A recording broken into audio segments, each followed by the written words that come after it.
is more important than people. Rebels hack the financial system seeking to take down the banks. This is not Oryx and Craig. This is a battle between good and evil with cybercrime and lawlessness. And if you're a fan of the cable show Mr. Robot, you recognize why the main character, Elliot, a cybersecurity programmer, joined the hacker vigilante group fsociety. And in Season 2, Elliot refocuses his target. What exactly are you doing? I'm hacking the FBI. Whoa. I saw that episode last night, I think. Well, it sounds like things are going to get complicated for Elliot and everybody there. Hacking the FBI is pretty serious. But realistic? Where do these elaborate hacks come from? That's the responsibility of my next guest. And warning, if you aren't caught up on the show, there might be a few spoilers here. Kor Adana is a writer and technology producer for Mr. Robot. He's based out of Los Angeles, and he's here in our New York studios. Thanks for coming in. Thanks for having me. It's a pleasure to be here. You don't shy away from showing all that code on the screen. No, I think we're one of the first television shows to really show how it's done and have a realistic portrayal of the software and the code. I mean, I may have seen it. I know that the Matrix film used an Nmap tool, but that's about it. Most of the time, it looks like a video game. Because I've had coders tell me I freeze the screen, and I look and see if the code is real or not.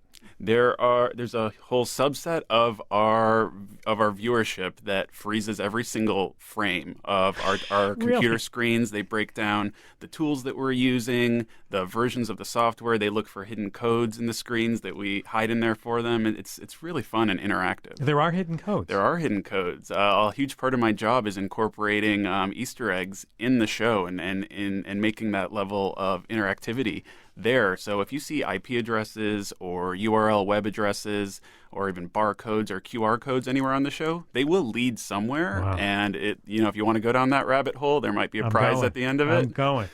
It's a lot of fun. Maybe we'll be able to list them on our website. Everybody can look at the codes. If you can find them. There are a few that haven't been found yet. Well, take us through the process about creating the idea for a hack. How did you come up with it, what you were going to do? So what we do, it starts in the writer's room, and the story will always come first. So I, along with the other writers, and Sam, our showrunner and our creator, will come up with the character points, the plot points, and we'll map out where our characters need to go, how they get from point A to point B in the story, and what kind of arcs and turns are there, and how we will use technology and hacking to kind of weave in and weave it into the story and get from point A to B. So usually we'll map out the story, and then there'll be a placeholder there where Sam will say, all right, Kor, we need a hack here. Like, we need this piece of information. You need a hack. We need to bring down basically the bank in the first. We need to bring down Bank of E somehow. Right. Right. Go figure out how to do it. So that's when I go home and do my research, and I have a whole team of consultants that work under me who are very smart hackers, and we have a couple of ex-FBI consultants as well who weigh in, and we have this little technology brainstorming session that happens in tandem with our story writer's room, and we'll come up with different realistic scenarios, and then once we finalize that idea, I'll pitch it to the other writers, and everyone agrees, and at that point it's just like a paragraph in the screenplay and in the script. It's just, a couple of lines, very general, broad strokes. When you say it's a realistic scenario, you actually have people who think about how you could hack the bank, bring it down? Definitely. And in this second season, you're hacking the FBI? We are hacking. Is that possible? The way in which we did it in season 2 is possible. We had numerous conversations with Andre McGregor and Michael Bazell, our two ex-FBI cyber consultants, and we talked about the nature of the network infrastructure of the FBI, how they have certain unclassified networks, and one of the things that really stood out was, and like other companies, they have standard issued phones. So we thought, okay, if we have the FBI operating out of E Corp and they're doing an investigation there, we don't have to attack the FBI field office. We can attack the FBI agents who are in that building. And if they all have the same kind of Android phone, we can write a custom built exploit that will attack those phones and collect all the data from those phones. So that will be our kind of, phishing approach, that net approach to see what kind of data we can gather from all these agents. And you worked in cybersecurity before. I did. I worked in cybersecurity for a major automotive company, and I did penetration testing. I developed network security policies. I did computer forensics, and basically white hat hacking. And I was able to bring a lot of that experience into building out a realistic network infrastructure for E Corp, and just tackling our hacks from an authentic place. Take us through how you one of the hacks. Take us through the. Well, in season 1, if you remember, the engine for season 1 is taking down E Corp. So I met with Sam early on, and we basically mapped out all the locations of where E Corp would store their data. So we know that they would have a U.S. data center with local backups. We knew that they would have an off-site data center, probably, like most companies have another data center for redundancy or disaster recovery. We knew that they'd probably have off-site tape backups. So once I started to map out like the network topology of E Corp, that's where we were inspired to all right, how would we actually destroy this data? So I'd throw out some ideas for, we could use the worm that was installed in the pilot episode that Elliot installed, and we could have that encrypt all of the data in the U.S. data center. We have a Chinese hacker group that could take care of the China data center, and we have different ideas for how to tackle the offsite tapes as well. And I remember throwing out ideas like, okay, we could use magnets. It's because it's magnetic tape, and we could use magnets to destroy it. But another great show, Breaking Bad, already used that idea. So that's where we came up with the climate control hack at Steel Mountain, which was a lot of fun to develop because we really got into the hardware that was used, and we were able to incorporate a little credit card-sized computer called a Raspberry Pi, which I'm sure you know what that was. I knew what that was. But I was talking to my wife, said, that's a little computer. Yeah, and I've never seen that in a show before, and I've never seen that be used for a major hack before. So it was a lot of fun to incorporate the Raspberry Pi and get into the nitty-gritty specifics about how we're going to hack the climate control system and up the temperature in that room so we could basically melt those tapes. And it was something that we think we were able to convey to, the audience, the non-techie audience, and something that the techie audience would appreciate. Talking with Kor Adana, writer and technology producer for Mr. Robot on Science Friday from PRI, Public Radio International. We have a very wide-ranging audience on Science Friday, and we talk about things that everybody can understand. And then we talk about high-tech stuff.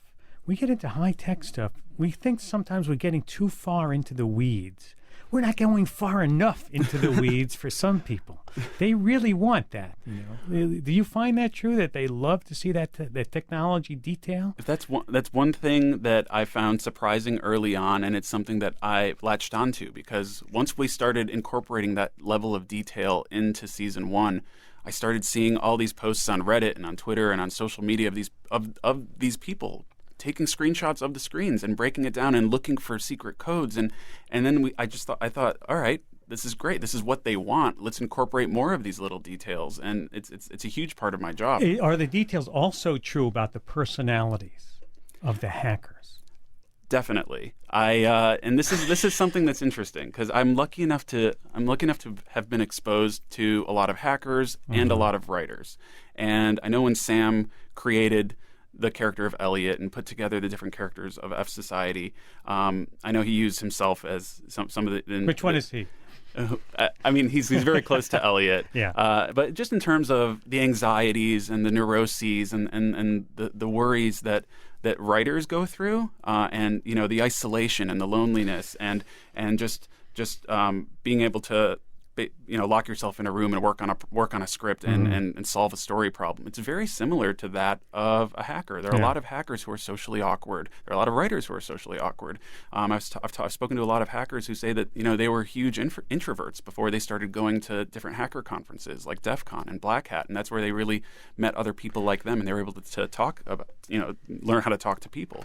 So we used a lot of that and incorporated a lot of that into our hacker characters, our members of fsociety. Yeah, we're seeing so much in the arts. We were talking about Oryx and Craig before, a dystopian society. Dystopia has become such a meme these days. And in Mr. Robot, Elliot and the fsociety start out with good intentions, but it quickly goes bad, doesn't it?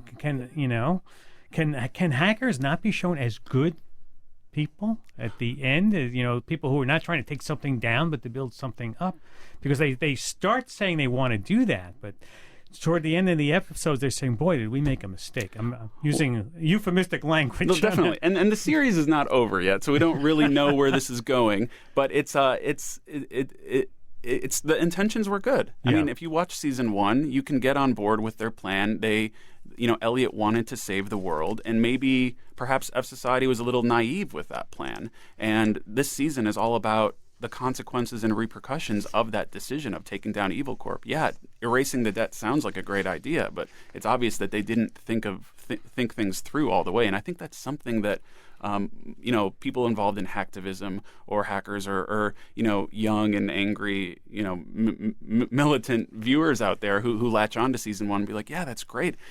I think it's intriguing and compelling to see the fallout of that and see how our characters deal with the fact that maybe they were wrong. Maybe they didn't think this all the way through. Well, this prison angle has got me, I'm thinking a little further in advance, got me a little shaky. Everybody have to watch and see what I'm talking about. So I'm not giving anything away.